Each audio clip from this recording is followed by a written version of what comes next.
Hi, welcome to the Agora Cafe, a student-run cafe located in the basement of the Macmillan building. Today we're going to have an interview with them and talk about some initiatives they have to fight food insecurity on campus.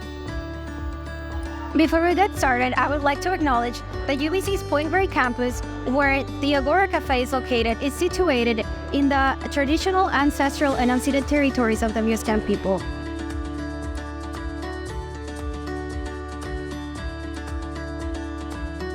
My name is Owen Hughes. I'm a third-year Sustainable Agriculture student in LFS.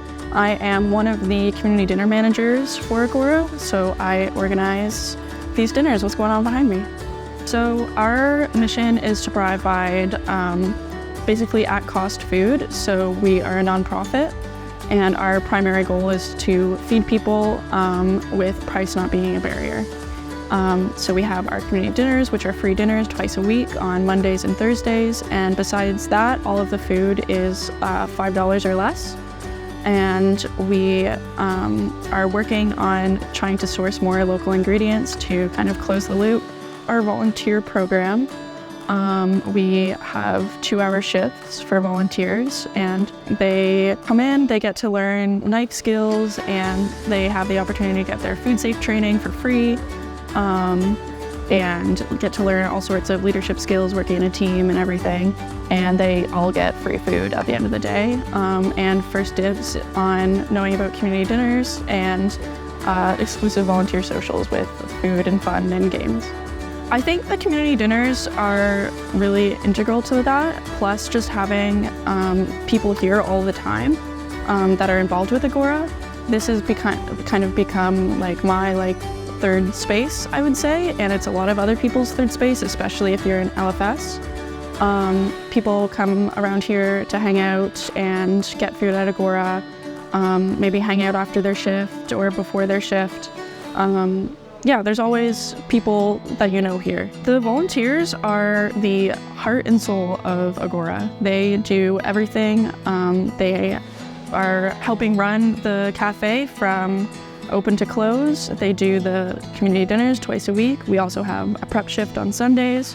So they are here all the time. I think it ranges from probably 4 to 8 volunteers on a shift. Yeah, they really are, they do everything. They're like blood of Agora. I think rising costs of ingredients is a big thing. That's another reason why we're trying to switch to more local ingredients. And another one would be our capacity. Since we're a nonprofit, we don't have a lot of money to play around with to get extra equipment and stuff. So we kind of have a limit to the amount of food we can produce for a community dinner. I do about 6 pots, so it can be a struggle to decide whether we want to limit the number of people that come so that we can feed all of them, or if we want to expand and just make more food. I want to make more food, but we need more stovetops and pots and everything to get that going. Long-term goals, I think, is to get Agora running more efficiently and in a way that is reputable. There's a lot of turnover, of course, so we really want to create a good system that people can pick up after us to continue having a safe and accessible space for food on campus. Other than that, I think maybe expanding a little more so that we can serve more people. Do you know any other initiatives on campus that we should check out? Yeah, for sure. Right down the road, there's the Food Hub. They provide at-cost groceries for low-income students, or any students. Great. Why don't we go and check out the Food Hub right now? Oh, that was quick. Hi, welcome to the Food Hub Market.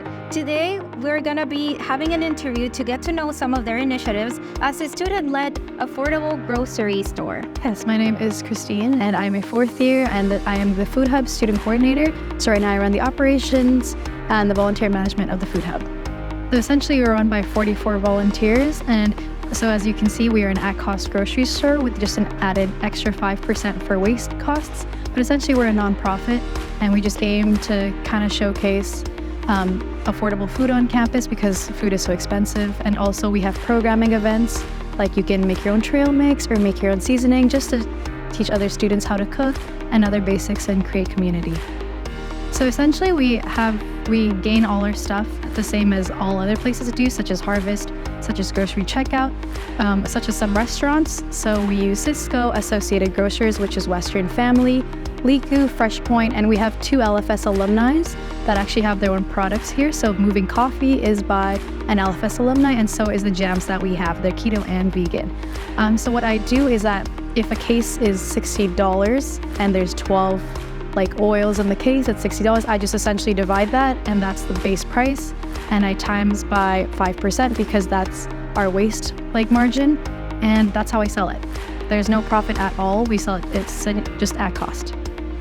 Yeah, so essentially we try to model a zero waste. So we recycle everything that we have in terms of soft plastics and the cartons that we use. We have proper cardboard recycling because we go through hundreds of cardboards per week.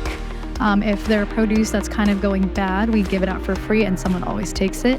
Or we also donate some dented items to the Ferry Creek Drive or to Sprouts or Agora. We essentially don't waste anything. We try to give away anything that we can to even customers.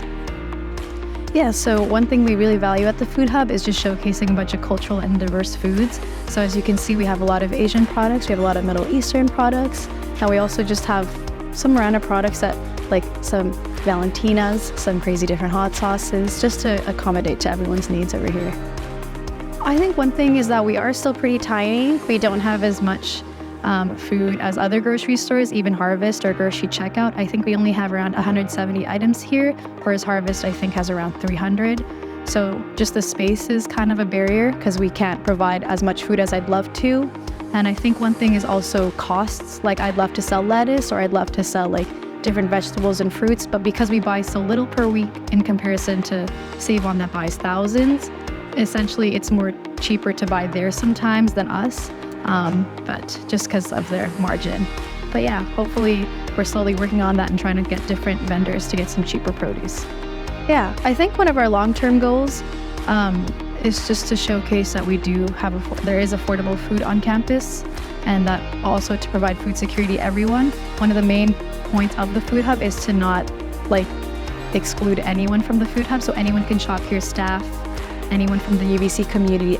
Thank you so much for this interview, Christine, and thank you for answering all of our questions about the Food Hub. Thank you.